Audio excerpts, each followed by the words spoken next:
মাননীয় প্রধানমন্ত্রী নরেন্দ্র মোদীজি তিনি বেশ কয়েক বছর ধরে ভারতবর্ষের শুধু উন্নয়ন নয়, বিকাশ আর বিরাসত নয়, তিনি অনেকগুলো সামাজিক ক্ষেত্রে বিপ্লব এনেছেন। তার মধ্যে অন্যতম স্বচ্ছ ভারত অভিযান, তার মধ্যে অন্যতম যোগা, তার মধ্যে অন্যতম খেলো ইন্ডিয়া জোড়ো ইন্ডিয়া, তার মধ্যে অন্যতম নমামি গঙ্গা, তার সাথে মায়ের নামে একটি গাছ। আমি কালকে রাত্রে যখন শিবরাজ সিং চৌহানজি আসেন তার সঙ্গে আমার দেখা হয়েছিল। আমি বললাম কালকে কখন দেখা হবে?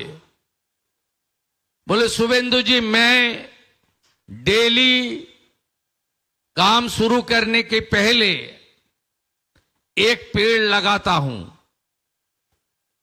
আমি বললাম কাল তো আমাদের অরণ্য সপ্তাহ। বললো না, নেই নেই मैं डेली लगाता हूं। বলে আমি আজকে নিউ সেক্রেটারিয়েট ক্যাম্পাসে একটি গাছ লাগিয়ে আমি সচিবালয়ে আসব। এই এক বিপ্লব।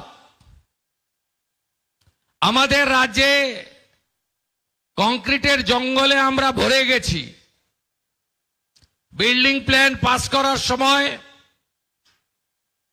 বিভিন্ন প্রতিষ্ঠান তৈরির সময় সবাই আমরা লিখে দিচ্ছি পৌরসভা, কর্পোরেশন, জেলা পরিষদ, পঞ্চায়েতকে যে 2/3 আমরা পরিকাঠামো বানাবো, ইনফ্রাস্ট্রাকচার বানাবো, 1/3 আমরা প্ল্যান্টেশন করব। কেউ মানে না। আমরা যখন আকাশপথে প্লেনে চড়ি, নির্বাচনের সময় বা সরকারি কাজে হেলিকপ্টারে উড়ি, আমি নিচের অবস্থা দেখে শিউরে উঠি।